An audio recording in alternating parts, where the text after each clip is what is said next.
Are you ready for this one? It's a big one. Sex, Chapter 8. Sex, the biggest demon in hell. If we could take humans out of the creation of the universe, we would see that the whole creation, the stars, the moon, the plants, the animals, everything is perfect just the way it is. Life doesn't need to be justified or judged. Without us, it keeps going the way it is. If you put humans in that creation, but take away the ability to judge, you will find that we are exactly like the rest of nature. We are not good or bad or right or wrong. We are just the way we are.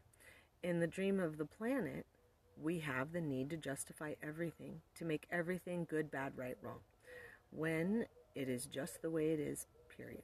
Humans accumulate a lot of knowledge. We learn all those beliefs, morals, and rules from our family, society, religion, and we base most of our behavior, most of our feelings on that knowledge. We create angels and demons, of course. Sex becomes the biggest demon in hell. Sex is the biggest sin of the human when the human body is made for sex. You are a biological sexual being, and that is just the way it is. Your body is so wise. All that intelligence is in the genes, in the DNA. The DNA doesn't need to understand or justify everything. It just knows. The problem is not with sex. The problem is with the way we manipulate the knowledge in our judgments when there is really nothing to justify. It's so hard for the mind to surrender, to accept that it is just the way it is. We have a whole set of beliefs about what sex should be, about how relationships should be, and these beliefs are completely distorted. In hell, we pay a high price for sexual encounter, but the instinct is so strong that we do it anyway. Then we have all that guilt, all that shame. We hear all that gossip about sex. Look at what this woman is doing. Ooh, look at that man. We have a whole definition of what a woman is and what a man is and how a woman should behave sexually and how a man should behave sexually. Men are always too macho or too wimpy depending on who is judging.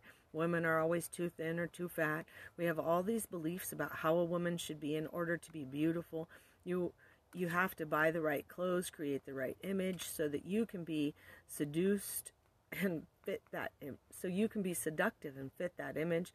If you don't fit that image of beauty, you grow up believing that you're not worthy and that no one will like you. We believe so many lies about sex that we don't enjoy sex. Sex is for animals. Sex is evil. Sex is sinful. We should be ashamed of having sexual feelings. These rules about sex go completely against our nature, and it's just a dream. But we believe it. Your true nature comes out, and it doesn't fit with all these rules. You are guilty. You are not what you should be. You are judged. You are victimized. You punish yourself, and it's not fair. This creates wounds that become infected with emotional poison. The mind plays this game, but the body doesn't care what the mind believes. The body just feels sexual needs. At a certain time in our lives, we cannot avoid feeling sexual attraction. This is completely normal. It is not a problem at all. The body is going to feel sexual when it's excited, when it's touched, when it's visually stimulated, when it sees the possibility of sex. The body can feel sexual, and a few minutes later, stop feeling sexual. If the stimulation ends, the body stops feeling the need for sex. But the mind is a whole nother story. Let's say that you were married and were raised as a Catholic. You have all those ideas about how sex should be, about what is good or bad or right or wrong, about what is a sin and what is acceptable. You need to sign a contract to make sex okay. If you don't sign the contract, sex is a sin. You have given your word to be loyal, but one day you are walking on the street, a man crosses in front of you. You feel a strong attraction. The body feels the attraction. There is no problem. It doesn't mean that you will take any action, but you cannot avoid the feeling because it's completely normal, natural. When the stimulation is gone, the body lets go. But the mind needs to justify what the body feels. The mind knows, and that's the problem. Your mind knows. You know. But what is it that you know? You know what you believe. It doesn't matter if it's good or bad, right or wrong, correct or incorrect. You are raised to believe this is bad. Right away you make that judgment. Now the drama and conflict begin. Later you think of that man, and just thinking of him makes your hormones go up again because of the powerful memory that's in the mind. It's as if your body is seeing him again. The body reacts because the mind thinks about it. If the mind would leave the body alone, the reaction would go away, as if it never happened. But the mind remembers it, and because you know it's not okay, you start to judge yourself. The mind says it's not okay and tries to repress what it feels. When you try to repress your mind, guess what? You think about it more. Then you see the man, and even if it's in a different situation, your body reacts more strongly. If the first time you had just let go of the judgment, perhaps you would see him the second time and you would have no reaction at all. Now you see the man, you have sexual feelings, and you judge those feelings and think, oh my God, it's not okay, I'm a terrible person. You need to be punished. You are guilty. You are going in a downward spiral, and for nothing, because it's all in the mind. Perhaps that man doesn't even notice that you exist. You start imagining the whole thing. You make assumptions and you start to want him more for whatever reason. You meet the man, you talk to him, and it's beautiful for you. It becomes an obsession. It's very attractive, but you are afraid. Then you make love to him, and it's the greatest thing and the worst thing at the same time. Now you really need to be punished. What kind of woman would allow her sexual desire to be greater than her morals? Who knows what games the mind is going to play? You hurt, but you try to deny your feelings. You try to justify your actions to avoid the emotional pain. Well, my husband is probably the same way. The attraction becomes stronger, but it's not because of your body. It's because the mind is playing a game. The fear becomes an obsession, and all the fear you have about your sexual attraction is building up. When you make love to this man, you have a great experience, but not because he is great, and not because the sex was great, but because of all the tension. All the fear is released. To build it up again, the mind plays the game that it's because of the man, but it isn't true. The drama keeps growing, and it's nothing but a simple mental game. It's not even real. It's not love either, because this kind of relationship becomes very destructive. It is self-destructive because you are hurting yourself, and the place that hurts most is what you believe.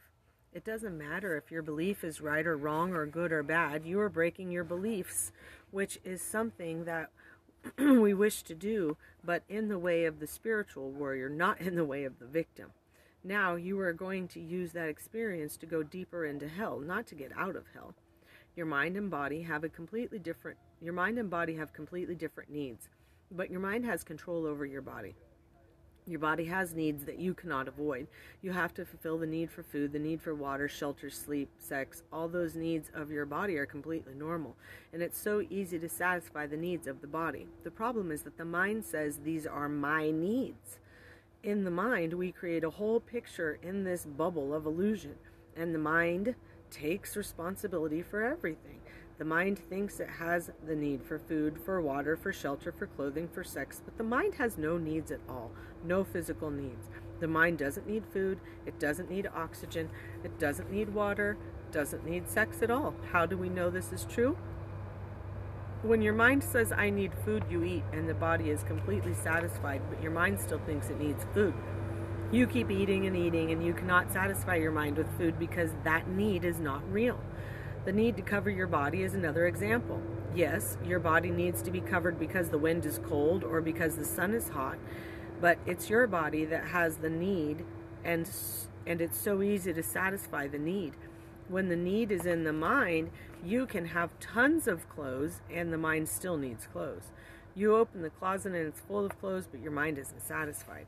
What does it say? I have nothing to wear. The mind needs another car, another vacation, a guest house for your friends. All those needs that you can never fully satisfy are in the mind. Well, it's the same way with sex. When the need is in the mind, you cannot satisfy the need. When the need is in the mind, the whole judgment, the whole knowledge is all there. This makes sex so difficult to deal with. The mind doesn't need sex. What the mind really needs is love, not sex. More than the mind, it's your soul that needs love because your mind can survive with fear. Fear is energy also, and it's food for the mind. Not exactly the food we want, but it works. It's like eating a McDonald's. We need to give the body the freedom from the tyrant that is the mind. If we no longer have the need for food in our mind, the need for sex in our mind, everything becomes so easy. The first step is to split the needs into two categories. These are the needs of the body. These are the needs of the mind. The mind confuses the needs of the body with its own needs because the mind needs to know, what am I?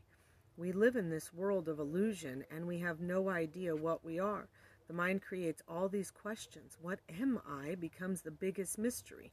And any answer satisfies the need to feel safe. The mind says, I am the body. I am what I see. I am what I think. I am what I feel. I am hurting. I am bleeding.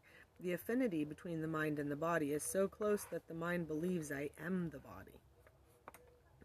The body has a need and the mind says, I need. The mind takes everything about the body personally because it tries to understand, what am I? So it is completely normal that the mind starts to gain control of the body at a certain point. And you live your life until something happens that shakes you and allows you to see what you are not. You start to become aware when you see what you are not. When your mind starts to realize that it is not the body, your mind says, well, then what am I? Am I the hand? If I cut off my hand, I'm still me. Then I'm not the hand. You take away what is not you until in the end, the only thing that remains is what you really are. It's a long process of the mind finding its own identity. In the process, you let go of the personal story, what makes you feel safe, until finally you understand what you really are.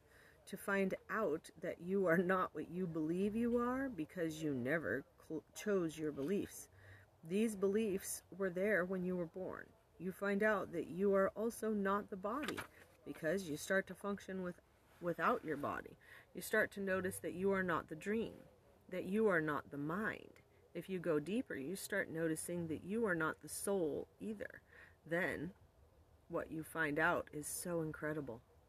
You find out that what you are is a force that makes it possible for your body to live, a force that makes it possible for your whole mind to dream.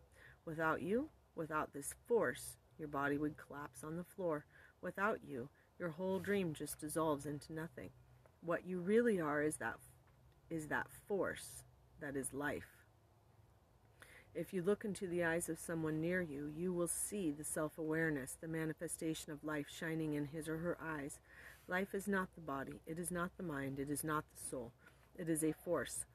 Through this force, a newborn baby becomes a child, a teenager, an adult. It reproduces and grows old. When life leaves the body decomposes and turns to dust. You are life passing through your body, passing through your mind, passing through your soul. Once you find that out, not with the logic, not with the intellect, but because you can feel that life, you find out that you are the force that makes the flowers open and close and makes the hummingbird fly from flower to flower. You find out that you are in every tree, you are in every animal, vegetable, and rock. You are the force that moves the wind and breathes through your body. The whole universe is a living being that moved by that force.